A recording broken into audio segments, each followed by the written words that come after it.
Doctor Mohammad Yunus আবারও যদি Nobel পুরস্কার পান তাতে কি অবাক হওয়ার কিছু আছে? একজন প্রবাসী সাংবাদিক এভাবে আমার সঙ্গে কথা বলেছিলেন। আমি তাকে বললাম, উনি তো শান্তিতে নোবেল পুরস্কার পেয়েছেন। জবাবে তিনি বললেন, অশান্তিতেও পেতে পারেন। আমার প্রশ্ন ছিল, অশান্তিতে আবার নোবেল পুরস্কার পায় কিভাবে? তিনি বললেন, কেন, ইসরায়েলের দুইজন ক্ষমতাধর ব্যক্তি তারা প্রচন্ড অশান্তি সৃষ্টি করেছিলেন। আমেরিকার একজন রাষ্ট্রপতি ভয়ঙ্কর অশান্তি সৃষ্টি করেছিলেন মধ্যপ্রাচ্য সহ অন্যান্য জায়গায়। বাংলাদেশের প্রতিবেশী একটি রাষ্ট্রের একজন, সে জাতিগত নিধনের সঙ্গে জড়িত ছিলেন। তারা সহ অনেকেই নোবেল পুরস্কার পেয়েছে, তারা অশান্তির জন্যই বেশি কাজ করেছেন। তাহলে ডক্টর ইউনূসের কৃতকর্মকে যদি অ্যানালাইসিস করা হয়, তাহলে সেক্ষেত্রে তিনি নতুন করে নোবেল পুরস্কার পাবেন না, বা একবার নোবেল পুরস্কার দেওয়া হলে দ্বিতীয়বার দেওয়া যাবে না, এমন কোনো বাধা নেই, এমনভাবে তিনি কথাটা বললেন। আমি তাকে জানতে চাইলাম যে তিনি কিভাবে বিষয়টাকে পর্যালোচনা করলেন। তিনি বললেন, দেখুন, বাংলাদেশের ইতিহাসে যে রেকর্ড তিনি সৃষ্টি করেছেন, সেই রেকর্ড অনেকেই সৃষ্টি করতে পারেনি। এই ব্যতিক্রম ধর্মী রেকর্ড সৃষ্টি করার যে করিতকর বা গুণ তার রয়েছে, এবং সেক্ষেত্রে তিনি যে জাদুকরী নিদর্শন স্থাপন করেছেন, এটাও কিন্তু বিবেচনায় গ্রহণ করা হতে পারে। যেমন প্রথমেই তিনি বললেন যে পৃথিবীর কোন দেশে কি দণ্ডিত ব্যক্তি, ফৌজদারি মামলায় দণ্ডিত ব্যক্তি রাষ্ট্র ক্ষমতায় বসতে পেরেছে? জানা মতে পারে নাই। সেক্ষেত্রে ডক্টর ইউনূস ব্যতিক্রম ধর্মী, কাজী তিনি এই বিষয়টাকে বিবেচনায় নোবেল কমিটি নিতে পারেন। দ্বিতীয়, তিনি বললেন যে নির্বাচিত না হয়ে সরকারের অংশগ্রহণ করার সংখ্যা হতে পারে, টেকনোক্র্যাট কোথায় 10 ভাগের 1 ভাগ মন্ত্রী নেওয়া যেতে পারে, কিন্তু ইউনূস এমন একটি সরকার গঠন করেছেন যেখানে কেউ নির্বাচিত না, এবং তাদের অধিকাংশ হচ্ছে এনজিও ভিত্তিক, অধিকাংশ হচ্ছে তার নিজ এলাকা অর্থাৎ চট্টগ্রাম বিভাগ কেন্দ্রিক, এবং অধিকাংশ হচ্ছে বিদেশি নাগরিক। তো এই যে ব্যতিক্রম ধর্মী দৃষ্টান্তটা তিনি স্থাপন করলেন, এই বিষয়টাকেও কিন্তু তার একটা যোগ্যতা হিসাবে নোবেল কমিটি চাইলে বিবেচনা করতে পারে। তারপর তিনি বললেন যে তিনি একটি মামলায় হাইকোর্টে হেরে গেছিলেন, হাইকোর্টের জাজমেন্ট হয়ে গেল, 2 বিচারক রায় দিলেন।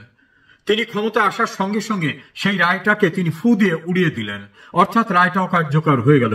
রায় ঘোষণা করার পরে একজন বিচারপতি বললেন, এই রায়ে আমার পক্ষ হওয়া ঠিক হবে না, অথচ তিনি রায় শুনেছেন, শুনানি শুনেছেন, রায়ের দিনও তার কোনো আপত্তি নাই, রায়ের সিদ্ধান্তের সঙ্গে তার কোনো আপত্তি নেই। আর একটা উদাহরণ দিয়ে তিনি বললেন যে সুপ্রিম কোর্টের আপিল বিভাগে একটি মামলায় বিচারাধীন থাকা অবস্থায় মাননীয় প্রধান বিচারপতি শুনানির তারিখ নির্ধারণ করছেন, শুনানি করবেন, নিচার কোর্ট থেকে সে মামলাটা শেষ করে ফেললেন। এটাকে একটা জাদুকরী যোগ্যতা না? এটাকে নোবেল কমিটি কি তার একটা এক্সট্রাঅর্ডিনারি কোয়ালিফিকেশন হিসাবে গণ্য করতে পারেন না? তারপর আরেকটি বিষয় বললেন যে দুর্নীতি দমন কমিশন বাংলাদেশে কারো বিরুদ্ধে দায়ের করা কোনো মামলা কোনোদিন প্রত্যাহার করেনি, তাদেরকে আইনি মোকাবেলা করে মামলাটাকে শেষ করতে হয়েছে। ডক্টর মোহাম্মদ ইউনূস হচ্ছেন ব্যতিক্রম, যিনি তার বিরুদ্ধে দায়ের করা মামলাকে দুর্নীতি দমন কমিশন দিয়ে প্রত্যাহার করিয়ে নিতে পেরেছেন। এটা একটা তার জাদুকরী সিদ্ধান্ত। আর একটা বিষয় বললেন যে রাষ্ট্র তার কাছে 666 কোটি টাকা ট্যাক্স পাবে, এই ট্যাক্স তিনি ফাঁকি দিয়েছিলেন। হাইকোর্টে আসার পরে তিনি আপিল করতে পারছেন না, এভাবে হাইকোর্টে আসলেন। তখন কোর্ট রায় দিল যে আপনার যে ট্যাক্সটা দাবি করছে সরকার, এই ট্যাক্সের একটা বড় অংশ জমা দিয়ে তখনই আপিল করতে হবে। তিনি ট্যাক্স এর একটা বড় অংশ জমা দিলেন, অর্থাৎ এডমিট করলেন।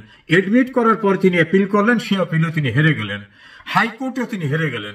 অথচ তিনি ক্ষমতায় এসে নিজেকে নিজে পুরস্কৃত করেছেন। তিনি রাষ্ট্র ক্ষমতায় প্রধান, তিনি বলে দিয়েছেন এই ট্যাক্স, অর্থাৎ প্রধান উপদেষ্টা ইউনূস বলেছেন ট্যাক্স দাতা ডক্টর মোহাম্মদ ইউনূস আপনাকে এই ট্যাক্স দিতে হবে না। নেক্সট, তার যত প্রতিষ্ঠান আছে এই প্রতিষ্ঠানগুলোকে আগামী 5 বছর কোনো ট্যাক্স দিতে হবে না। এটা একটু জাদুকরী সিদ্ধান্ত। দেন অনেকে বিশ্ববিদ্যালয়ের এবং আদম ব্যবসার লাইসেন্স চেয়েছে, কাউকে লাইসেন্স না দিয়ে তিনি নিজে একটা আদম ব্যবসার লাইসেন্স নিয়েছেন এবং বিশ্ববিদ্যালয় নিয়েছেন।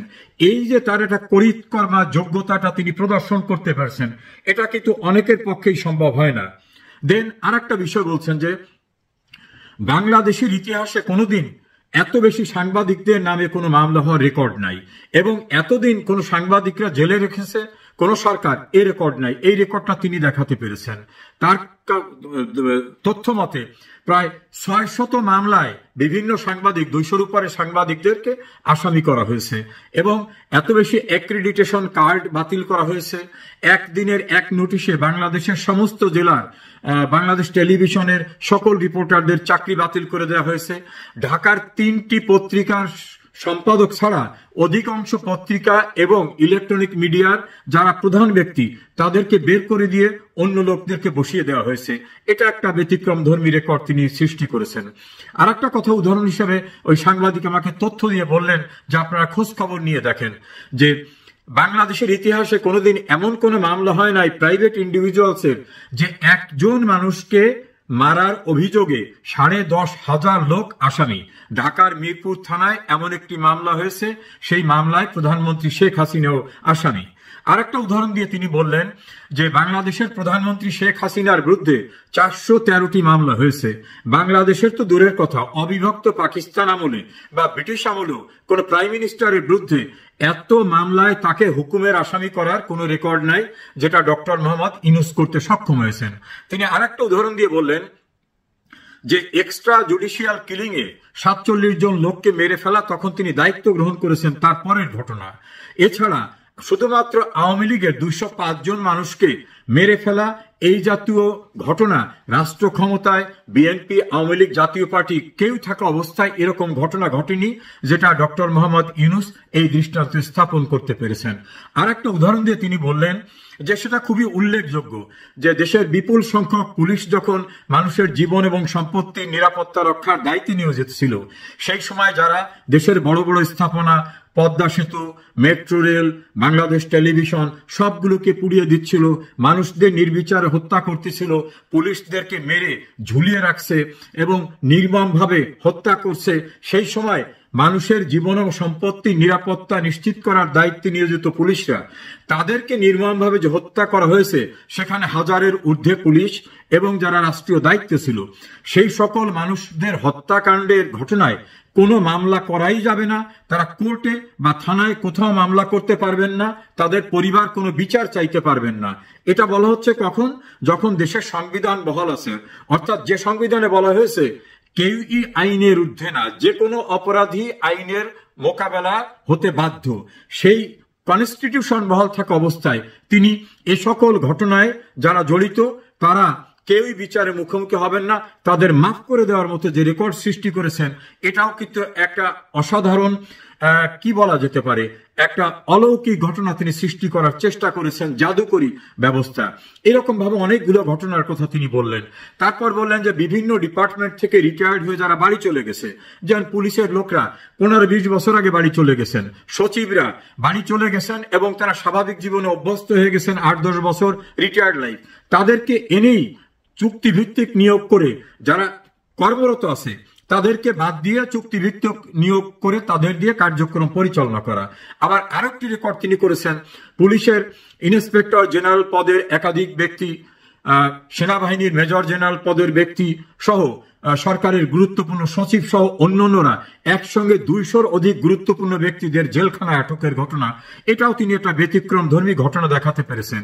এবং একটি দল এবং তাদের সহযোগী সংগঠনের প্রায় 3,60,000 মানুষকে গ্রেপ্তার করা এবং কারাগারে আটক রাখার মতো যে ক্ষমতা দেখিয়েছেন, এই জাতীয় ক্ষমতার চর্চা এদেশে গণতান্ত্রিক প্রক্রিয়ায় নির্বাচিত যারা অথবা যারা সামরিক বাহিনীর থেকে এসে হঠাৎ করে রাষ্ট্র দখল করে বিভিন্নভাবে কর্মকাণ্ড চালিয়েছেন, তারাও কিন্তু এই দৃষ্টান্ত দেখাতে পারেননি। এমন দৃষ্টান্ত ডক্টর মোহাম্মদ ইউনূস দেখাতে পেরেছেন। এর সঙ্গে তিনি আরেকটা কথা যুক্ত করলেন যে বাংলাদেশের সংবিধানে লেখা আছে মন্ত্রী বা মন্ত্রী পদমর্যাদায় কোনো ব্যক্তি বিদেশি নাগরিক তিনি হতে পারবেন না, হতে গেলে নিয়ম কানুন আছে। সেখানে ডক্টর মোহাম্মদ ইউনূস যারা বাংলাদেশের নাগরিকই না তাদেরকে এনে বিভিন্ন পদে বসিয়ে দিচ্ছেন এবং তাদের দিয়ে কাজ করাচ্ছেন। আবার সংবিধান থাকা অবস্থায় সেই সংবিধানকে লঙ্ঘন করছে, এটা ওনার ইম্পোর্টেড লোকরা বলতেছে এবং তারা দাম্ভিকতার সঙ্গে বলছে যে হ্যাঁ এগুলো আমরা করছি। এভাবে ডক্টর মোহাম্মদ ইউনূস বাংলাদেশে যে অবস্থাটা সৃষ্টি সৃষ্টি করেছেন, এটা বলা যেতে পারে নজিরবিহীন একটা দৃষ্টান্ত স্থাপন করেছেন। চূড়ান্তভাবে তিনি আরেকটা কথা বললেন যে পৃথিবীর 11টা দেশে তিনি সফরে গিয়েছেন, এর কোনোটাই রাষ্ট্রীয় সফর ছিল না এবং কোনো দেশ থেকে তিনি কোনো কিছু আনতে না পারলেও সবচেয়ে দৃষ্টান্ত স্থাপন হয়েছে গণতন্ত্রের সূতিকাগার বলা হয় ব্রিটেনকে। সেই ব্রিটেনে উনি ওনার একটা পুরস্কার আনতে গিয়েছেন, একটা দাতব্য সংস্থা পুরস্কার দিচ্ছে, সেটা 3য় এবং 4র্থ গ্রেডের পুরস্কার। সেই দেশে যাবার পরে ওই দেশের প্রধানমন্ত্রীর সঙ্গে উনি ওনার দেখা করার অভিপ্রায় ব্যক্ত করেছেন, আর তারা একেবারে রাগ ঢাক ছাড়া নির্লজ্জের মতো তারা বলে দিয়েছেন দেখা করবই না, তারা অস্বীকৃতি জানিয়েছেন। এত কিছুর পরে ডক্টর ইউনূস এই বিষয়টাকে অত গুরুত্ব দেন নাই, অর্থাৎ তার ধৈর্যের ক্ষমতা এত প্রকট যে সেই বিষয়টাকেও গুরুত্বের সঙ্গে দেখতে হবে। সবকিছু মিলে বলা হয়েছে যে দেশে রাজনৈতিকভাবে কোনো কেউ সুস্থ অবস্থায় নাই, শুধুমাত্র তার নিয়োগকর্তা যে ছাত্ররা যারা মবের মাধ্যমে শেখ হাসিনাকে রাষ্ট্র ক্ষমতার থেকে সরাতে পেরেছিল, এবং দেশের অভ্যন্তরে নির্বিচারে যে ভয়াবহ সন্ত্রাসী মব কার্যক্রম আছে তারা ছাড়া সারা দেশে ব্যবসায়ী, শিক্ষক, চিকিৎসক, আইনজীবী, সুশীল সমাজের ব্যক্তিরা কেউ নিরাপদ নাই। এবং চূড়ান্তভাবে তিনি বললেন প্রায় 4,500 নির্বাচিত জনপ্রতিনিধি, পৌরসভার চেয়ারম্যান, উপজেলা চেয়ারম্যান, উপজেলা ভাইস চেয়ারম্যান, সিটি কর্পোরেশনের মেয়র, পার্লামেন্ট মেম্বার, স্কুল কলেজের পরিচালনা পরিষদের সদস্যদের প্রায় 4,500 নির্বাচিত প্রতিনিধিদের তিনি কলমের এক খোঁচায় বহিষ্কার করে দিয়ে তার মতো করে যাদের প্রয়োজন তাদেরকে বসিয়ে দিয়েছেন। এভাবে বাংলাদেশের 53 বছরের ইতিহাসে যা কেউ সৃষ্টি করতে পারেনি, ডক্টর মোহাম্মদ ইউনূস সেটা করতে পেরেছেন। তার যে একটাই জাদুকরী যোগ্যতা এবং এই যোগ্যতার যে ক্যারিসমেটিক পরিচয়টা তিনি দিয়েছেন, এই বিষয়টাকে নোবেল কমিটি বিবেচনায় নিয়ে আমার মনে হয় নোবেল প্রদানের ক্ষেত্রে আরো একটি অধ্যায় তারা সৃষ্টি করতে পারেন।